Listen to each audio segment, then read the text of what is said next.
தர்ம சம்ஸ்தாபனத்தின் தெய்வமான பகவான் ஸ்ரீ கிருஷ்ணன் மற்றும் இந்து ஜனஜாகிருதி சமிதியின் ஊற்றுக்கண்ணாக விளங்கும் பராத்பர குரு டாக்டர் ஜெயந்த பாலாஜி அடல் ஆகியோரின் சரணங்களில் நமஸ்காரம் செய்து இன்றைய இந்த சத்சங்கத்தை ஆரம்பிக்கலாம். நாம தினந்தோறும் சத்சங்க தர்ம சத்சங்கத்துல தர்மம், ஆன்மீகம் சம்பந்தமான பல விஷயங்கள் பற்றி நம்ம பார்த்து வருகிறோம். அதுல கடந்த சில நாட்களாக இந்த 16 சம்ஸ்காரங்கள் அது எவ்வளவு முக்கியத்துவம் வாய்ந்தது, அதனுடைய மகத்துவம் என்ன, இதுக்கு பல விஷயங்களை பார்த்தோம். அதற்கு பின்னால் உள்ள அந்த சாஸ்திரத்தையும் நம்ம தெரிந்து கொண்டோம். இப்ப அந்த 16 சம்ஸ்காரங்கள்ல முக்கியமான ஒன்று என்ன அப்படின்னா அந்திம கிரியைகள் அப்படின்னு அந்த இறுதி சடங்குகள், அது சம்பந்தமான அந்த விஷயங்கள் அதையும் நம்ம பார்க்கலாம். இப்ப இறப்புக்கு பின்னுள்ள அந்த சம்ஸ்காரங்களுடைய மகத்துவம் என்ன, அது வெறும் கர்ம காண்டத்தை சேர்ந்ததா இல்ல அது விஞ்ஞானம் இருக்கா அப்படின்றத நம்ம தெரிந்து கொள்ளலாம். இப்ப பிறப்பிலிருந்து இறப்பு வரை அந்த நிகழ்வுகளின் பல்வேறு நிகழ்வுகளின் மூலம் மனிதனை இறைவன் பக்கம் திரும்ப வைப்பதற்கு இந்த 16 சம்ஸ்காரங்கள் நமக்கு உதவுகின்றன. அந்த 16 சம்ஸ்காரங்கள்ல அந்திமை கிரியையும் ஒன்றாகிறது. இப்ப பல சமயங்கள்ல அந்த இறப்பிற்கு பின்னுள்ள காரியங்களை நம்ம எதற்காக செய்கிறோம் அப்படின்னா அந்த தர்ம சாஸ்திரங்கள்ல அது சொல்லப்பட்டிருக்கு. அதோட குடும்ப அங்கத்தினர்களுக்கு அது நம்முடைய தார்மீக கடமை, அந்த அளவுல அது செய்யப்படுகிறது. ஆனா அதனுடைய மகத்துவம், அது முழுமையான அந்த ஸ்ரத்தையோட அந்த நமக்கு அதை செய்வதற்கு தெரிய மாட்டேங்கிறது. அந்த ஆன்மீக சாஸ்திரத்தை நம்ம புரிந்து கொண்டு அதனுடைய மகத்துவத்தை தெரிந்து கொண்டு செய்யும் பொழுது அந்த பூரண பலன் நமக்கு கிடைக்கிறது. நம்மளாலேயும் அது ஒரு அந்த முழு ஈடுபாடோட அதுல அதை செய்ய முடிகிறது. இப்ப அந்த அந்திம கிரியைகள் செய்யக்கூடியவர் கர்த்தா அப்படின்னு சொல்லப்படுகிறார். அவர் அந்த பூரண ஸ்ரத்தையோடு அந்த அந்திம கிரியைகளை செய்யும் பொழுது அந்த இறந்து போனவருடைய அந்த ஸ்தூல சூக்ஷ்ம தேகத்திற்கு ஒரு மேலே செல்லக்கூடிய ஒரு நல்ல கதி கிடைக்கிறது. இன்றைக்கு அந்த இறந்தவருடைய அந்த லிங்க தேகம் அந்த பூலோகம் மற்றும் மிருத்யு லோகத்துல மாட்டிக்கொள்ளாம அது மேலே செல்லக்கூடிய கதியை அந்த அந்திம கிரியைகள் வழங்குகின்றன. மிருத்யுலோகம் அந்த பூலோகத்துக்கும் போர்லோகத்துக்கும் இடையே உள்ளது. அதனால அந்த மாதிரியான அது செல்லக்கூடிய கதியை அது கொடுக்கிறது. இப்ப அதன் மூலமாக அந்த அதிருப்தி அடைந்த மூதாதையர்கள் அவர்கள் அவர்களால ஏற்படக்கூடிய கஷ்டங்கள் குறைகின்றன. அதோடு அந்த தீய சக்திகள் ஏற்படக்கூடிய அந்த தாக்குதல் அதுவும் குறைகின்றன. இப்ப இறக்கும் தருவாயில இறைவனுடைய நாமத்தை சொல்ல வேண்டும் அப்படின்னு அந்த சாஸ்திரம் சொல்கிறது. அது என்ன, அதை பத்தி நம்ம தெரிஞ்சு அது ரொம்ப முக்கியமான ஒரு விஷயம். இப்ப எந்த க்ஷணம் அந்த உயிர் மரிக்கிறதோ அப்பொழுது அந்த தேகத்தில் உள்ள அந்த சூக்ஷ்ம சக்தி சூக்ஷ்ம வாயுவாக வெளியேறுகிறது. அந்த சூக்ஷ்ம வாயுவாக வெளியேறுவதற்கு அந்த சக்தியை அது தெரிகிறது. இப்ப நாம ஜபம் செய்யாத பொழுது என்ன ஆகிறது, அந்த நாம ஜபத்தினால ஏற்படக்கூடிய அந்த சக்தி கிடைக்க மாட்டேங்குது. அது எப்படின்னா அந்த நாம ஜபத்தின் மூலமாக உள்புறமும் உள் சக்தி கிடைக்கிறது. அதோட வெளி சக்தி எப்படி கிடைக்கிறதுன்னா அந்த குருவினுடைய ஆசீர்வாதம், இறைவனுடைய ஆசீர்வாதம், அதனால வெளி சக்தியும் கிடைக்கிறது. இது போன்ற அந்த உள் சக்தி மற்றும் வெளி சக்தி இருக்கும் பொழுது அந்த ஆத்மா அந்த ஒரு நல்ல கதியை அதை அடையக்கூடிய வாய்ப்பு அதற்கு ஏற்படுகிறது. ஆனா அந்த மாதிரி நாம சாதனை செய்யாதவர்களுடைய விஷயம் என்ன அப்படின்னு பார்த்தோம்னா அந்த ஜீவன்கள் பல யோனிகள்ல அந்த ஒரே யோனியில அந்த மாட்டில தன்னுடைய ஆசைகள், விருப்பங்கள், பற்றுதல்கள் அந்த சூக்ஷ்ம தேகத்தோட அது அதே யோனியில மாட்டிக்கொண்டு அதற்கு எந்த பாதுகாப்பு கவசமும் கிடைப்பதில்லை. அதனால பல வருடங்கள் அப்படியே அந்த யோனியில அது மாட்டிக்கொள்கிறது. அதோடு கூட இன்னொரு அபாயம் என்ன அப்படின்னா அந்த தீய சக்திகளுடைய பிடியில அதை மாட்டிக்கொள்ளக்கூடிய ஒரு அபாயமும் அதற்கு ஏற்படுகிறது. அந்த தீய சக்திகளினுடைய பிடியில மாட்டிக்கொள்ளும் போது அவற்றுக்கு அடிமையாக போக வேண்டிய ஒரு நிலையும் ஏற்படுகிறது. அப்ப அந்த லிங்க தெய்வங்களுக்கு மேற்கொண்டு கதி கிடைக்க வேண்டும் என்பதற்காக இந்த ஸ்ரார்த்த கர்மாக்கள், அந்திம கிரியைகள் இதெல்லாம் எதற்காக வைக்கப்பட்டதுன்னா அந்த வெளி சக்தியை, அந்த உந்து சக்தியை அந்த சூக்ஷ்ம தேகத்திற்கு, லிங்க தேகத்திற்கு தருவதற்காக இது போன்ற கிரியா கர்மாக்களை சம்ஸ்காரமாக நம்மளுடைய தர்மசாஸ்திரம் நமக்கு விதித்துள்ளது. அப்ப இறக்கும் தருவாயில ஒருவருடைய நாவல அந்த இறைவனுடைய நாமம் இருந்ததுன்னா அப்ப என்ன ஆகுது, அந்த தேவத்துல அந்த சூக்ஷ்ம சக்தியினுடைய பிரவாகம் ஏற்படுகிறது. அதன் மூலமாக அந்த அந்த சூக்ஷ்ம தேகத்திற்கு மேலே செல்லக்கூடிய அந்த உந்து சக்தி கிடைக்கிறது. அது இந்த மிருத்தி லோகத்தில் மாட்டிக்கொள்ளாமல் அந்த பூபுவர் லோகத்தை தாண்டி அது செல்லக்கூடிய விதி அதற்கு மேல் அதனுடைய கர்மாக்களுக்கு ஏற்றபடி அது எந்த லோகத்திற்கு செல்ல வேண்டுமோ அங்க அது செல்ல முடிகிறது. இது சந்தர்ப்பமாக பாகவதத்துல ஒரு சுவையான கதை வருகிறது. அதுல ஒரு காந்திய குஜா அப்படின்ற ஒரு இடத்துல ஒரு பிராமணன் அஜாமிலன் அப்படின்ற பெயர். அவன் எப்பேற்பட்டவன்னா பெரிய சாஸ்திர ஞானம் படைத்தவன், சீலம், நல்ல ஆச்சாரம், சத்குணங்கள் நிறைய. அதோடு பிரம்மச்சரிய விரதம், வினய சுபாவம் உடையவன், ஜிதேந்திரியன், சத்தியனிஷ்டன், பல மந்திரங்களை கற்ற பவித்திரமான ஒரு ஞானியாக அவன் விளங்கினான். அப்ப அதோடு கூட குரு, சந்த், மகாத்மாக்களுக்கு சத்சேவை செய்யக்கூடிய ஒரு நல்ல பணிவு, அந்த பணிவடக்கம் அதுவும் அந்த அஜாமிலன் கிட்ட இருந்தது. ஒரு சமயம் அவனுடைய பிதா அவனை கானகத்துக்கு சென்று இந்த பழங்கள், மலர்கள், அதுக்கப்புறம் இந்த சமித்துகள், தர்வை புல்கள் அதெல்லாம் எடுத்துக்கொண்டு வரும்படி சொல்ற. அப்ப அந்த கானகத்துக்கு போயிட்டு இதெல்லாம் கொண்டு வரும் பொழுது வர்ற வழியில அவன் ஒரு காட்சியை பார்க்கிறான்.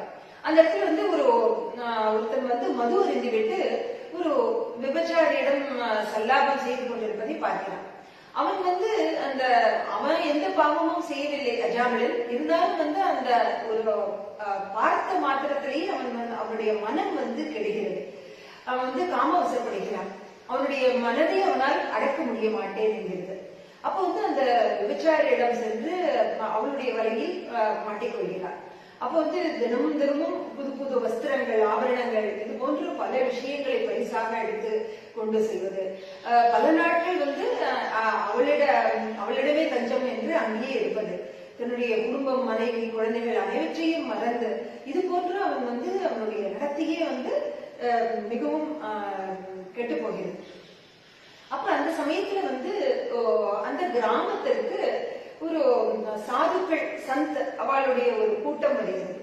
அவர்கள் வரும்பொழுது அந்த கிராமத்துல அந்த கிராமத்துள்ள நுழையும் போதே அந்த கிராமத்து ஜனங்கள் கிட்ட கேட்கிறார், இந்த மாதிரி இங்க ஒரு நல்ல பக்திமான் யாரான இருக்கிறார்களா, அதாவது இறைவனுடைய பக்தனாக யாரான இருக்கிறார்களா, சிறந்த பக்தர்கள், அவர்கள் வீட்டுல நாங்க ஒரு இரவு தங்கிக் கொள்ள வேண்டும் அப்படின்னு.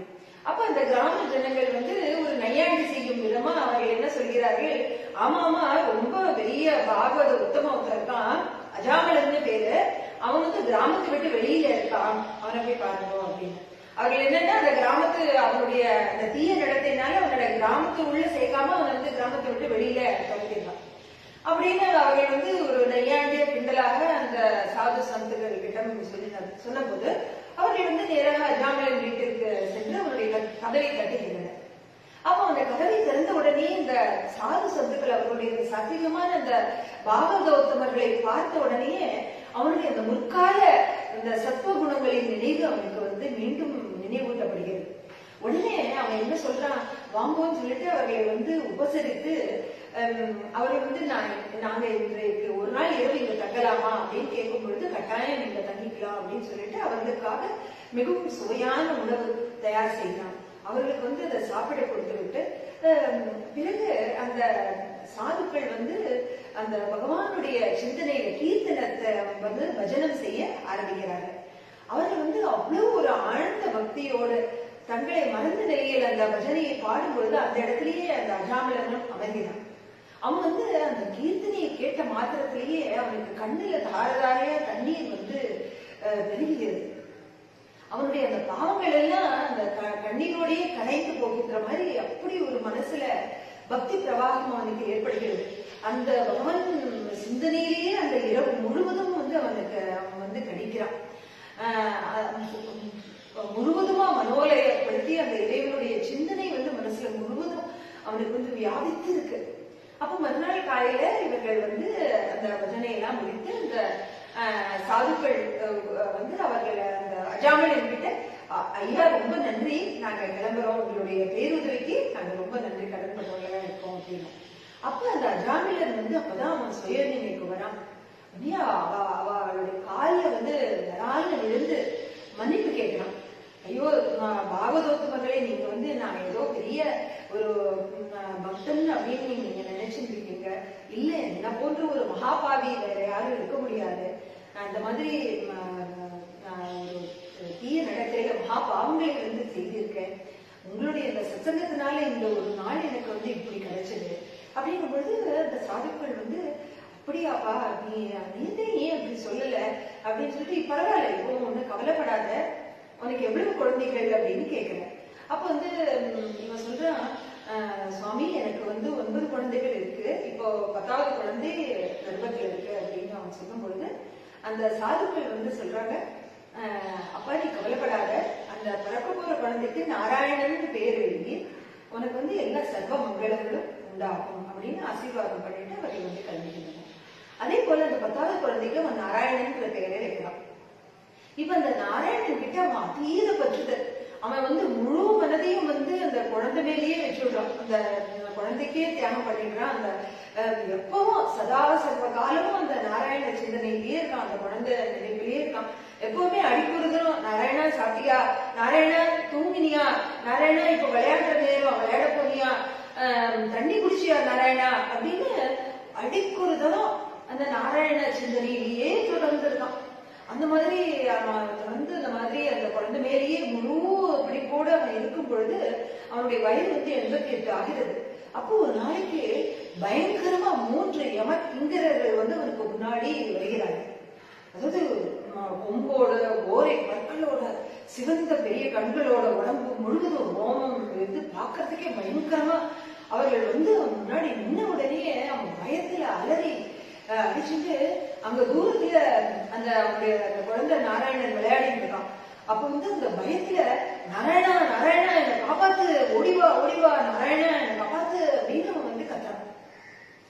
அப்படி அவன் வந்து அந்த கத்தின மாத்திரத்திலேயே, அந்த நாராயண சப்தம் சொன்ன மாத்திரத்திலேயே நாராயண தூதர்களுக்கு அது கேட்கறது. பாரிஷதர்கள்னு நாராயணனுக்கு சேவகம் பண்ணக்கூடிய அந்த பாரிஷதர்கள், அந்த அவர்களுக்கு கேட்ட உடனே, அடடா நம்ம சுவாமியுடைய பேரை யாரும் வந்து இப்படி ஒரு வீணமா கூப்பிடுகிறார்களே, உடனே போய் பார்ப்போம் அப்படின்னு 4 நாராயண தூதர்கள் அந்த இடத்துல ஓடி வருகிறார்கள்.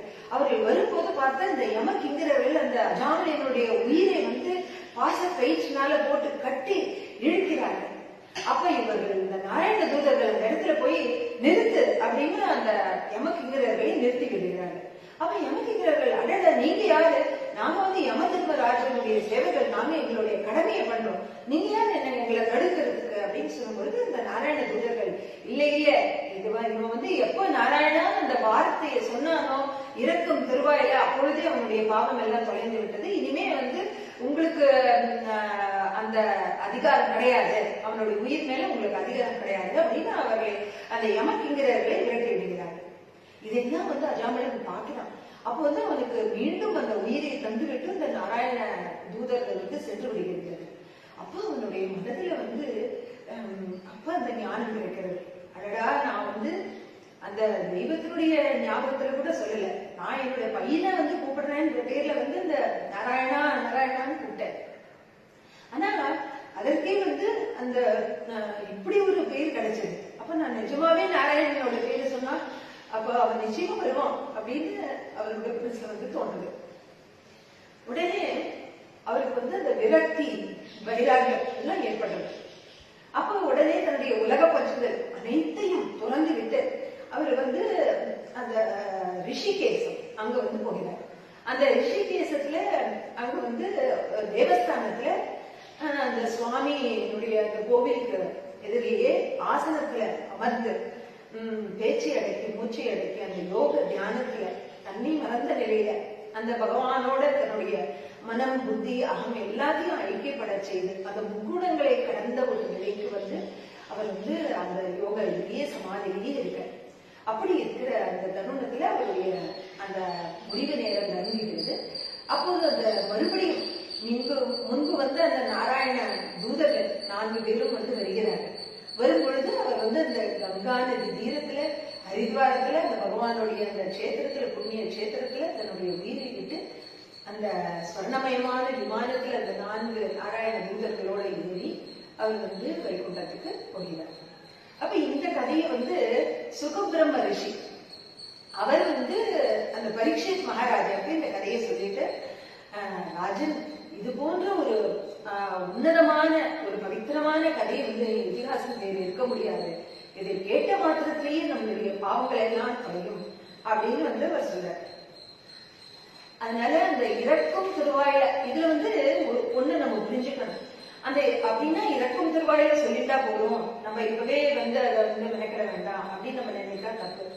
அப்போதைக்கு இப்போதே சொல்லி வைத்தேன் நாராயண நாமம் அப்படின்னு அந்த அந்த நாம ஜபத்தை முன்னாடி சொல்லி சொல்லி அவர் வந்து அந்த அஜாமிலன் மிகச்சிறந்த ஒரு ஒழுக்க சீலராக இருந்ததுனால அவர் தவறான வழி சென்ற போது கூட அவரை திசை திருப்புவதற்கு அவருடைய அந்த நற்குணங்கள், அவருடைய சாதனை வந்து அந்த சத்சங்கத்தின் மூலமாக அவருக்கு கிடைத்தது. அந்த சத்சங்கத்தின் மூலமாக மறுபடியும் நாம சாதனை அவர் வந்து செய்ய ஆரம்பித்து அவருக்கு வந்து அந்த இலக்கம் திருவாயில இறைவனோடு சொல்லக்கூடிய அந்த ஐக்கியம் உணர்வு கிடைக்கும். அதனால அந்த இலக்கம் திருவாயில அந்த இறைவனுடைய நாமம் நம்ம நாவில ஏற்படணும்னா இன்றிலிருந்து ஒவ்வொரு க்ஷணமும் அந்த நாமம் வந்து நம்ம நாவில தொடர்ந்து இருக்கணும், நம்ம மனசுல முழுவதும் நிறைந்து இருக்கணும். அவனுடைய ஸ்மரணை, அவனுடைய நிதித்தியாசனம், அவனுடைய சேவை அப்படின்னு எல்லாமே பகவானை பத்தி இருக்கும் பொழுது அப்ப வந்து இறக்கும் திருவாயில அவனுடைய நிச்சயமா அவனுடைய நாமம் நம்ம நாவில இருக்கும். இப்போ அந்த மற்ற அந்த அந்திம கிரியைகளே என்னென்ன விஷயங்கள் அதையும் நம்ம பார்க்கலாம். மரண அவஸ்தையில் உள்ள அந்த உயிர் சில சமயம் வந்து ஊசலாடி கொண்டிருக்கும், அதை போக முடியாம தவிக்கும். அந்த மாதிரி சமயத்துல அவர்களுக்கு உதவுவதற்கு நம்ம என்ன செய்ய வேண்டும், அதுவும் வந்து சாஸ்திரத்துல சொல்லியிருக்கு. அப்ப அந்த மாதிரியான சமயத்துல வந்து உப்புதானம் அவர்களுடைய கைகள் மூலமாக, யாருடைய உயிர் ஊசலாடி கொண்டிருக்கிறதோ அவர்கள் கைகள் மூலமாக உப்பு தானம் செய்ய வேண்டும். அதோடு கூட உப்பு ரொட்டி கொண்டு வந்து அவர்களுக்கு திருஷ்டி கழிக்க வேண்டும். இது வந்து கருட புராணத்துல அத்தியாயம் 11 ஸ்லோகம் 31, 32 என்ன சொல்கிறது அப்படின்னா, பிராமணக க்ஷத்ரியோ வைசிக சூத்ர ஜனஸ்ய ஆதுரஸ்ய யதா பிராணம் நயந்தி வசுதாதரே லவணம் தூ ததாதேயம் துவாரஸ்யோத்தாடனம் பிவ. அதாவது மரண அவஸ்தையில் உள்ள அந்த உயிர் பிரியாமல் இருக்கும் அந்த தருணத்தில் அவர் கையால் வந்து அந்த உப்பு தானம் வந்து செய்விக்க வேண்டும். அதை செய்வதனால அவருக்கு வந்து அந்த ஸ்வர்க்கத்தின் வாசல் கதவு திறக்கிறது அப்படின்னு அதுல சொல்லப்படுகிறது. அதாவது ஒரு வழி வந்து உப்பு தானம் செய்வது, இன்னொரு வழியில வந்து அந்த உப்பு ரொட்டி அதன் மூலமாக திருஷ்டி கழிப்பது. இது இரண்டின் மூலமாகவும் வந்து அவருடைய அந்த உயிர் ஊசலாடுவது வந்து நின்று போகிறது. ஆனா இது பின்னால் உள்ள சாஸ்திரம் என்ன அதையும் நம்ம தெரிந்து கொள்ளலாம்.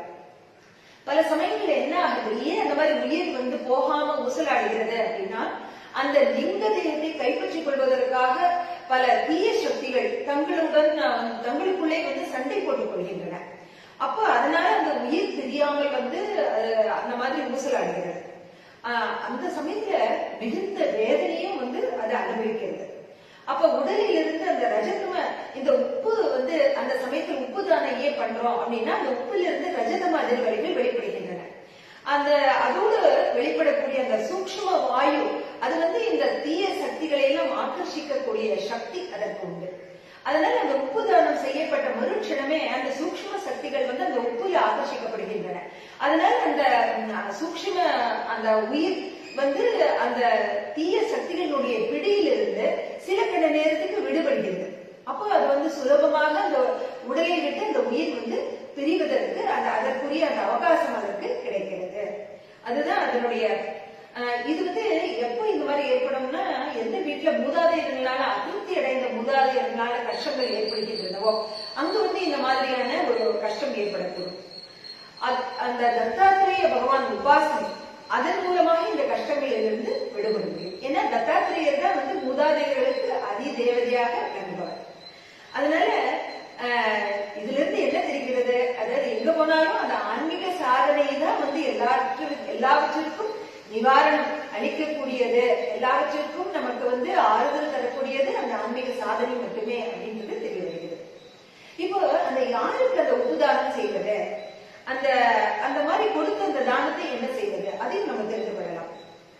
தானத்தை வந்து யாருக்கு வேண்டுமானாலும் செய்யலாம். ஆனா அந்த தானம் வாங்குபவர் அவர் வந்து எந்த மாதிரியான ஆன்மீக உணர்வோடு வாங்கிக் கொள்ள வேண்டும் அப்படின்னா, இது வந்து இறைவன் எனக்கு மூலமாக இந்த வந்து இறக்கும் தருவாயில் இருப்பவருக்கு வந்து அந்த பகவானுடைய அருள் கிடைக்கிறது, என் மூலமாக அது கிடைக்கிறது, என் மூலமாக அந்த உதவி ஏற்படுகிறது அப்படின்ற ஒரு ஆன்மீக உணர்வு வந்து அவர் கை கொள்ள வேண்டும். அதாவது எந்த தானத்தையுமே செய்தாலும் சரி, ஏற்றுக்கொண்டாலும் சரி, இது இறைவனுடைய காரியம், இறைவன் எனக்கு தருகிறான், இல்ல இறைவன் என் மூலமாக தருவிக்கிறான் அப்படின்ற ஒரு உணர்வோடு செய்யும் பொழுதுதான் அதனுடைய முழு பலன் அது அக்கர்ம கர்மா வருகிறது. அந்த தானத்தை வாங்குபவர் வந்து இறைவன் இந்த தானத்தை அளித்து எனக்கு பெரிய உபகாரம் செய்துள்ளார் அப்படின்ற ஒரு ஆன்மீக உணர்வை வைத்துக்கொள்ள வேண்டும். இது போன்ற ஒரு தானத்தின் மூலமாக இருவருடைய உள்ளத்திலும் ஒரு மரியாதை கலந்த ஒரு பக்தி வந்து ஏற்படுகிறது. அதனால இறைவனுடைய கருணையினால அந்த தானம் வாங்குபவர், தானம் வழங்குபவர் இருவருக்குமே அந்த இறைவனுடைய சூக்ஷ்ம பாதுகாப்பு கவச்சம் ஏற்படுகிறது. இருவருக்குமே அந்த தீய சக்திகளிலிருந்து பாதுகாப்பு கிடைக்கிறது. அப்ப வந்து அந்த தானத்தின் கர்ம விதி முடிந்தவன் இந்த தானத்தின் மூலம் அதிருப்தி அடைந்த மூதாதையரும் மற்றும் தீய சக்திகளும் திருப்தி அடைந்து நலன் உண்டாகட்டும் அப்படின்ற ஒரு பிரார்த்தனையை வந்து செய்து கொண்டு அந்த ஓடும் தண்ணீரில் அந்த உப்பை வந்து விசர்ஜனம் செய்து விடலாம், கரைத்து விடலாம். அதுதான் வந்து இதனுடைய அந்த தாற்பயம். இப்போ வீட்டுல வந்து யாராலும் ஒருத்தர் ரொம்ப மரண படுக்கையில இருக்காரு, மரணம் எந்த சமயத்திலும் வந்து சம்பவிக்கலாம் அப்படின்ற ஒரு சமயம் இருக்கும்போது நம்ம என்ன தயார், அப்போ என்ன காரியங்களை நம்ம செய்ய வேண்டும் அப்படின்னு அதையும் தெரிந்து கொள்ளலாம். அதாவது எப்பொழுது வந்து அந்த நெருங்கிய குடும்பத்தினருக்கு அந்த ஒரு நபரினுடைய மரணம் சமீபத்தை விட்டது அப்படின்னு தெரியும் பொழுது, அப்ப அந்த வீட்டுல வந்து அந்த தரையில சாணி மெழுகி, அப்புறம் அதன் மேல தர்பையை பரப்பி, அதன் மேல வந்து ஒரு பாய் அல்லது ஒரு கம்பளியை வைத்து அதன் மீது அவரை வந்து படுக்க வைக்க வேண்டும். அது அவருடைய காலில் வந்து தெற்கு நோக்கி இருக்குமாறு படுக்க வைக்க வேண்டும். இப்ப சாணி மெழுக முடியல அப்படின்னா அந்த பசுஞ்சாணம் மற்றும் அந்த விபூதி அந்த கலந்த தண்ணீர் அதை வந்து அந்த தரையில தெளித்து அதன் பிறகு இந்த மாதிரி அவரை வந்து படுக்க வைக்கலாம். அதற்கப்புறம் வந்து அவருடைய வாயில வந்து கங்காஜலம் விட வேண்டும். இதுதான் வந்து அவருக்கு நம்ம செய்யக்கூடிய மிகப்பெரிய உபகாரம். இப்ப அடுத்தது வந்து இன்னொரு விஷயமா நம்ம தெரிஞ்சுக்கலாம். அதாவது இருந்தவரை அக்னியில் இடும் சம்ஸ்காரம் இருக்கு இல்லையா, அக்னியில சமர்ப்பிக்க வேண்டியதுதான் அந்த இறுதி சம்ஸ்காரம் முக்கியமானது. அது அந்த உரிமை வந்து யாருக்கு உள்ளது அப்படின்னா வந்து அது மூத்த புத்திரனுக்கு தான் அந்த உரிமை, மூத்த மகனுக்கு. மூத்த மகனுக்கு செய்ய முடியவில்லை என்றால் வந்து அதற்கு அடுத்தபடியாக மற்ற மகன்களுக்கு அது உண்டு.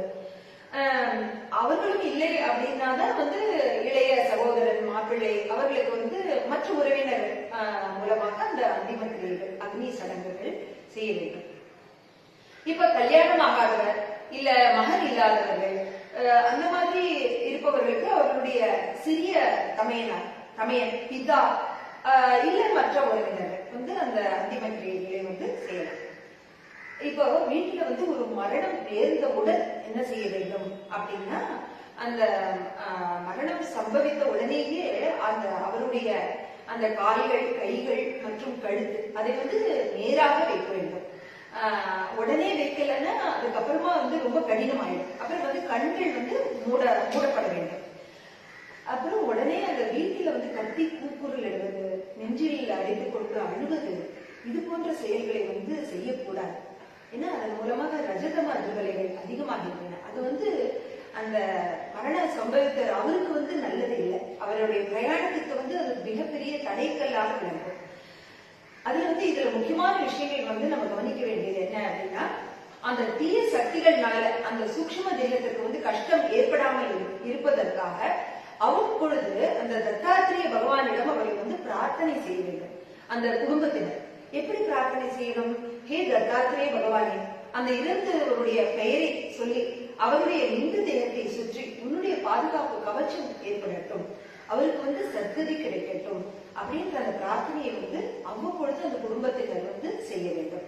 அதோடு கூட அந்த காரியங்கள் செய்யும் பொழுது தொடர்ந்து அந்த ஸ்ரீ குருதேவ தத்த அப்படின்ற அந்த நாம ஜபத்தை தொடர்ந்து செய்ய வேண்டும்.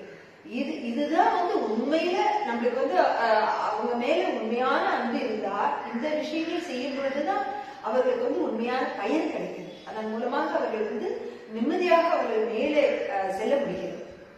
இருந்தவரை பூமியில கிடத்துவதற்கு அந்த சடலத்தை கிடத்துவதற்கு முன்பு சொன்ன போலவே அந்த பசுஞ்சாணி முதல்ல தரையில மெழுகி அதன் மீது தர்பை போட்டு அதன் மேல பாய் கப்படி போட்டு அதுல அந்த சடலத்தை தெற்கு காலில் தெற்கு நோக்கி இருக்கும்படியாக அந்த சடலத்தை கிடத்த வேண்டும். பிறகு அந்த இறப்பதற்கு முன்னாடி கங்காஜலம் விடலைன்னா இருந்த பின்பு அந்த வாயில கங்காஜலத்தை விட்டு அதுக்கப்புறமா வாயை துளசி தளத்தினால மூட வேண்டும். அதே போல அந்த காது துளைகள், அந்த காது துவாரங்கள், மூக்கு துவாரங்கள் அதிலும் அந்த துளசி தளங்களை, துளசி இலைகளை வைக்க வேண்டும். அதன் பிறகு சடலத்தினுடைய அந்த தலைக்கு அருகில கோதுமை மாவினால செய்த ஒரு அந்த அகல் விளக்கு மாதிரி அதை செய்து அதுல எண்ணெய் விட்டு ஒரு திரி போட்டு அந்த தீபத்தை அந்த தீபத்தினுடைய திரி தெற்கு முகமாக இருக்கும்படியாக அந்த தீபத்தை அகண்டமாக ஏற்ற வேண்டும். அதாவது 10 நாட்கள் தொடர்ந்து அந்த தீபம் ஏற்றப்பட வேண்டும். இப்பொழுது இன்னொரு அந்த அந்திம கிரியை பொழுது செய்ய வேண்டிய ஒரு விஷயம், அதாவது அந்த அந்திம கிரியையில அந்த கர்த்தாவானவர் மற்றும் புருஷர்கள் சவரம் செய்து கொள்ளக்கூடிய அந்த பழக்கம் உள்ளது. தலை மடித்துக் கொள்ள வேண்டிய பழக்கமும் உள்ளது. அது ஏன் பண்ணணும் அப்படின்னு, அதாவது கர்த்தா சிறியை விட்டு அந்த தலையை முழுவதும் மடிக்க வேண்டும். அந்த தாடி மீசை எல்லாவற்றையும் மடிக்க வேண்டும். கர்த்தாவுடைய மற்ற சகோதரர்கள் இறந்தவரை காட்டிலும் வயதில் சிறியவராக இருந்தார், யாருக்கு தகப்பனார் இல்லையோ அவர்கள் அனைவரும் அந்த சவரம் செய்து கொள்ள வேண்டும். அப்ப கர்த்தாவை இறந்தவரை காட்டிலும் மூத்தவராக இருந்தால் அவர் சவரம் செய்து கொள்ள வேண்டாம். இது சூரிய அஸ்தமனத்திற்கு பிறகு அந்த சவரத்தை செய்து கொள்ளக்கூடாது. அப்போது இறந்தவரின் உத்தரக்கிரியை ஆரம்பிக்கும் தினத்தை அந்த கர்த்தாவானவர் அந்த சவரத்தை செய்து கொள்ளலாம். மற்றவர்கள் 10வது தினத்தில் அது செய்து கொள்ள வேண்டும். இப்போ இன்னொரு விஷயம், அதாவது கால்கள் ஏன் தெற்கு நோக்கி இருக்க வேண்டும்? தெற்கு திசை, தட்சிண திசை யம திசை, யம தர்மராஜன் இருக்கக்கூடிய அந்த திசை. அப்போ அந்த தட்சிண திசை நோக்கி அந்த உயிர் பிரியும் பொழுது அந்த சூக்ஷ்ம உடலில் இருந்து அது தட்சிண திசை, அந்த தெற்கு திசை நோக்கி இழுக்கப்படுகிறது. அப்ப தேகத்தை விட்டு அந்த பிராணன் நீங்கும் பொழுது அந்த தேகத்திலிருந்து வேண்டாத அசுத்த வாயுக்கள் அதுவும் வெளியேறுகின்றன. அதுவும் அந்த தெற்கு திசை நோக்கி இழுக்கப்படுகின்றன. அதனாலதான் அந்த கால்களை தெற்கு திசை நோக்கி வைக்கும் பொழுது இந்த ஒரு செயல்பாடு சுலபமாக நடப்பதற்கு உதவி கிடைக்கிறது. இதுல முக்கியமா என்னன்னா, சடலத்தின் இடுப்புக்கு கீழே அதிக அளவில் அந்த ஆசை பற்றுதல்களில் கூடிய அந்த சூக்ஷ்ம அதிர்வலை அசுத்த வாயுக்கள் நிரம்பி இருக்கின்றன. அது வெளிப்படுகின்றன. அவை சரியான திசையில அந்த தெற்கு திசை நோக்கி செல்லும் பொழுது உடனே அந்த யம திசையினுடைய அந்த பிரபாவத்தினால அது நஷ்டமடைகிறது. மற்ற திசைகளை வைக்கும் பொழுது என்ன ஆகுது, அந்த சூக்ஷ்ம அசுத்த வாயுக்கள் அந்த இடத்திலேயே அந்த வாஸ்துவிலேயே நிறைந்து காணப்படும். அப்ப அந்த வேண்டாத அதிர்வலைகள் அந்த வாஸ்துவிலேயே இருக்கும் பொழுது மற்றவர்களுக்கும் அந்த கஷ்டம் ஏற்படுகிறது.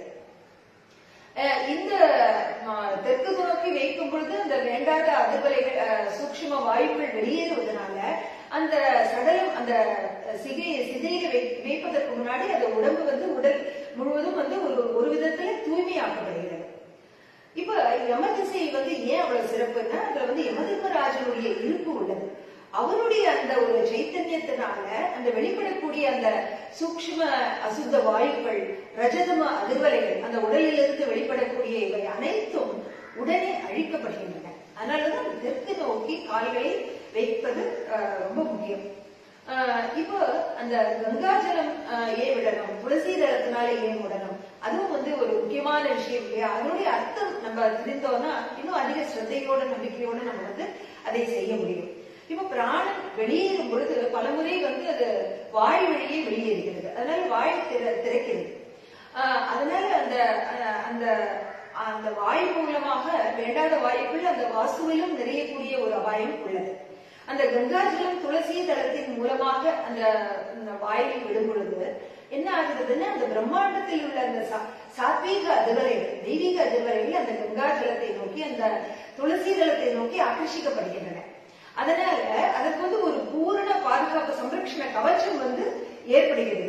அப்ப வேண்டாத அதிர்வலைகள் உடனே வந்து அழிக்கப்படுகின்றன. அந்த சுற்றுப்புற சூழல்ல பரவாம உடலிலிருந்து வெளியேறக்கூடிய அந்த வேண்டாத வாயுக்களை அது உடனே அழிக்கிறது அந்த அதனுடைய அந்த பிரபாவத்தினால.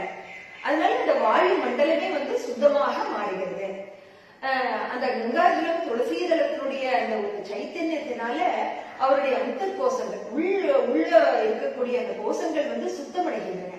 வாய் வழியாக எந்த தீய சக்திகளும் உடம்பிற்குள் சென்று அதை தங்களுடைய வசம் எடுத்துக்கொள்ளாதபடி வந்து தடுக்கப்படுகின்றன. அதோடு காதுகள், மூக்குகள் இதுலயும் வந்து இந்த துளசி தளத்தை வைக்க வேண்டும், துளசி இலைகளை வைக்க வேண்டும். அது ஏன் அப்படின்னா அந்த சூக்ஷ்ம வாயு வெளியிடுவது தடுக்கப்படுகிறது. அதனால அந்த சூழல் வந்து சுத்தமாகவே வைக்கப்படுகிறது. இப்போ அந்த தீபம் வந்து எந்த திசையில் அதுவும் தெற்கு திசையை நோக்கி ஏற்றிடும் இல்லையா? அதனுடைய தாற்பயமும் என்ன அப்படின்னா, இருந்தவரின் அந்த ஆசிராமய கோஷத்தினுடைய ரஜதம அதிர்வலைகள் அந்த அங்கேயே சுற்ற ஆரம்பிக்கின்றன. அந்த மாதிரி சுற்ற ஆரம்பிக்கும் பொழுது அந்த தெற்கு நோக்கி அந்த தீபத்தை ஏற்றும் பொழுது அந்த தீபத்திலிருந்து வெளிப்படக்கூடிய அந்த தேஜ தத்துவ அதிர்வலைகள் இந்த ரஜதம அதிர்வலைகளை அழிக்கின்றன. அப்ப அந்த தீபத்தின் ஒளி வந்து தெற்கு திசை, அந்த யம திசையை நோக்கி இருக்க வேண்டியது அவசியம். அப்ப அந்த யமதர்மராஜன் வாசம் செய்கிறார் இல்லையா, அவரிடமும் வந்து நம்ம பிரார்த்தனை செய்யணும். அந்த தீபத்தை ஏற்றும் பொழுது, ஹே யமதர்மராஜனே, உங்களிடம் அந்த அந்த ஜோதியிடமும் நம்ம வந்து பிரார்த்தனை செய்யலாம். அந்த தீப ஜோதியை ஏற்றுவிட்டு உங்களிடமிருந்து வெளிப்படும் தேஜ தத்துவ அதிர்வலைகள் இந்த தீப ஜோதியிடம் ஆகர்ஷிக்கப்படட்டும்.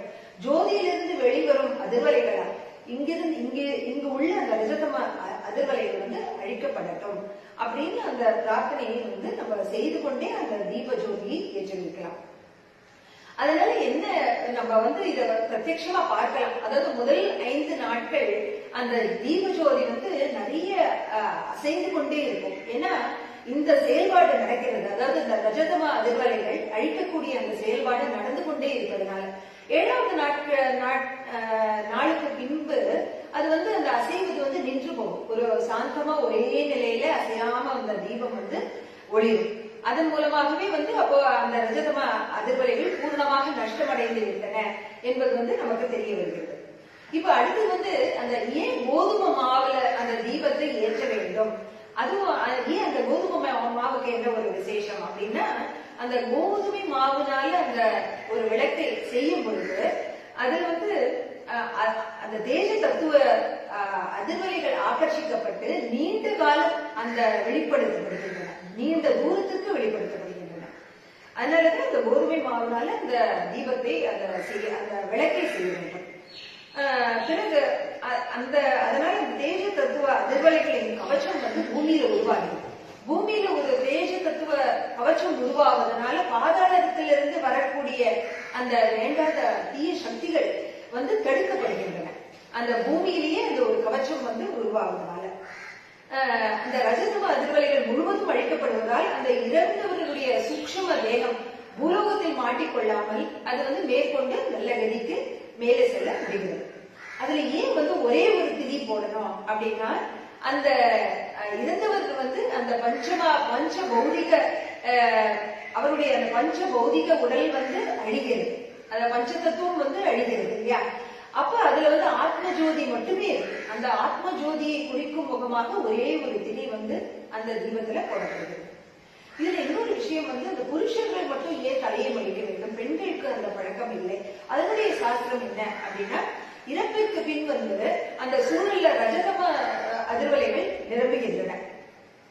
அந்த லிங்க தேகத்திலிருந்து வெளிப்படக்கூடிய அந்த ரஜதம அதிர்வலைகள் அந்த கருப்பு நிறம் கொண்ட அந்த தலைமுடியை நோக்கி ஆகர்ஷிக்கப்படுகிறது. அதனால அவருக்கு வந்து அந்த தலை கனமாக இருக்கிறது, பாரமாக இருக்கிறது, இல்ல ஒரு நிலைக்குள்ளாம தவிப்பது, இது போன்ற பல கஷ்டங்கள் வந்து அந்த புருஷர்களுக்கு ஏற்படுகின்றன. அதனாலதான் வந்து அந்த தலையை மழிக்கும் பழக்கம் வந்து அவர்களுக்கு இருக்கு. இறப்பு கர்மா, அதுவும் முக்கியமா இறப்பு கர்மாக்கள் வந்து நேரடியாக பங்கு கொள்ளக்கூடிய அந்த கர்த்தாக்கள் புருஷர்கள், அவர்கள் வந்து இந்த தலையை மழித்துக் கொள்வது அதனாலதான் அவசியமாகிறது. அப்ப வந்து அவர்களுக்கு அந்த கஷ்டம் வந்து ஏற்படுவதில்லை. இப்ப சூழலில் வந்து ரஜதம அதிர்வலைகள் சதவிகிதத்துக்கு மேலாக இருந்தால் அந்த தீய சக்திகளுடைய தாக்குதல் அதிகமாக இருக்கும். அப்பொழுது இந்த தலையை மடித்துக் கொள்வது வந்து கட்டாயம் அவர்களுக்கு உதவியாக இருக்கிறது. ஆனா பெண்களை பொறுத்தவரை பெண்கள் வந்து ஆதி சக்தியினுடைய வெளிப்படாத சக்தியாக வந்து அவள் விளங்குகிறார். என்னைக்குமே வந்து இந்து தர்மத்துல வந்து பெண்கள் அதி உன்னத ஸ்தானத்தை வந்து இந்து தர்மம் அவர்களுக்கு தந்துள்ளது. அதனால அந்த பெண்களுக்கு வந்து நீண்ட கூந்தல் என்பது அவளுடைய ஒரு கண்ணியத்தின் சின்னமாக விளங்குகிறது.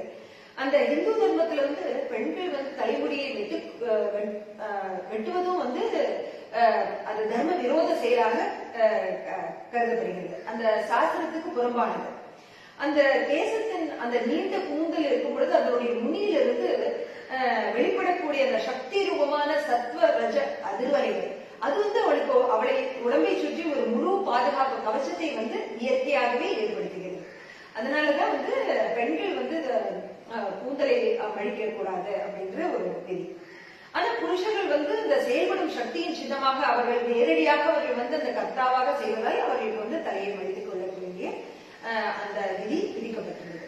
இப்ப இறந்த பின்பு அவருக்கு வந்து குளிப்பாட்டி புத்தாடி உடுத்துகிறோம். அது வந்து எப்படி பண்ணணும்னா அந்த ஸ்ரீ குருதேவதத்த என்ற நாமஜபத்தை சொல்லிக்கொண்டே அந்த தண்ணீரை ஊற்றி அவருக்கு வந்து குளிப்பாட்டிடும். அப்ப வந்து அந்த தண்ணீரையும் அந்த நாமஜபத்தினுடைய அந்த உருவம் ஏறுகிறது. அந்த சைத்தன்யத்தின் மூலமாக அவருக்கு வந்து அந்த அந்த சடலத்திற்கு முழு பாதுகாப்பு கவச்சம் வந்து கிடைக்கிறது. அதுவும் அந்த சாத்விக அதிர்வலைகள் அந்த தண்ணீர்ல இருக்கிறதுனால அந்த அந்த தேகத்துல இருக்கக்கூடிய அந்த ரஜதம ஆவரணமும் அழிக்கப்படுகிறது. அதாவது இது ஒரு விதத்துல அந்த சடலத்தினுடைய உள்ளும் புறமும் உள்ள வெளியில ரெண்டுமே வந்து சுத்தமாக்கப்படுகின்றன. பிறகு வந்து அந்த புத்தாடியை அவர் மேல வந்து எப்படி இது பண்ணணும்னா அதுல வந்து ஒரு தூபம் காட்டி கோமூத்திரம் தெளித்து அதையும் வந்து சூக்ஷ்மமா தூய்மையாக்கிவிட்டு பின்பு அதை போற்றி விடுகிறோம். அதன் மூலமாக அவருடைய பூரண பாதுகாப்பு அந்த சடலத்திற்கு கிடைக்கிறது. இது வந்து முக்கியமா பகல்ல தான் இந்த தகன கிரியை அக்னி சம்ஸ்காரம் செய்ய வேண்டும். ஏன்னா இரவு என்பது தமோகுண பிரதானமானது. தீய சக்தியினுடைய நடமாட்டம் அவருடைய சக்தி மிக அதிக அளவு இருக்கக்கூடிய நேரம். அந்த சமயத்துல அந்த தகன கிரியை பண்ணும் பொழுது அந்த வெளிப்படக்கூடிய அந்த ஆத்மாவுக்கு வந்து அதனால கஷ்டம் ஏற்படும். அதனாலதான் வந்து பகலிலேயே தகன கிரியை அக்னி சம்ஸ்காரம் செய்ய வேண்டும் அப்படின்னு தர்மசாஸ்திரம் வந்து சொல்கிறது. அதாவது இது போன்ற ஒருவர் இறந்த பின்பு கூட அவர் மீது அவ்வளவு ஒரு கவனம் செலுத்தி அவர் அதோடு அவருடைய மேற்கொண்ட பிரயாணம் நல்லபடியாக சுககரமானதாக அவர் செய்ய வேண்டும் என்பதை வந்து கருத்தில் கொண்டு இவ்வளவு ஒரு நுண்ணியமாக அந்த தர்மசாஸ்திரம் நமக்கு வந்து வழிவகைகளை வகுத்து கொடுத்துள்ளார். அந்த தர்ம சாஸ்திரத்தை தெரிந்து கொள்வதால் அந்த மிகுந்த ஸ்ரத்தையோடு நம்பிக்கையோடு நம்மால் செய்ய முடியும். இன்றைக்கு இந்த விஷயங்களை தெரிந்து கொண்டோம். இதற்கு வந்து பகவான் ஸ்ரீ கிருஷ்ணனுடைய சரணங்களை நம்முடைய நன்றியை தெரிவித்து நம்ம இன்றைய சத்சங்கத்தை நிறைவு செய்யலாம். நன்றி, வணக்கம்.